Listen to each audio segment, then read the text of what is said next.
همین سوالی مرا رسانند. من یک مرد مهاجر خودم عذاب کشیده خانه خریدم. خانواده مرا مجبور دارند که نیمی زمین تا خواهر ته رد کنم. گناهکار میشم. شوهر دارد خواهرم.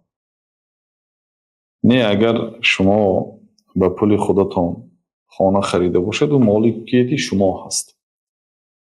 لیکن اگر پدر و مادرتان توصیه کنند، مجبور کنند، خواهش کنند که به همین خواهرت خانه ته نیمش ته گویند، برای شما فرض نیست دادنش.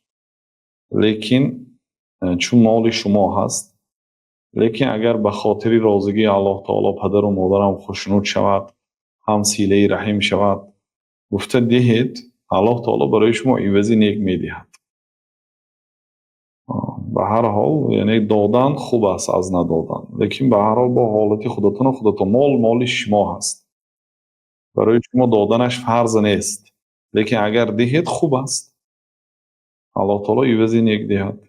شوهر دارد، شوهرش شاید کم بغل باشد، خیر. به هر حال سینه رحم از نیکی به هم پدر و مادر، به بر الوالدین میشد نیکی به پدر و مادر، هم به خواهرتان نیکی میشه.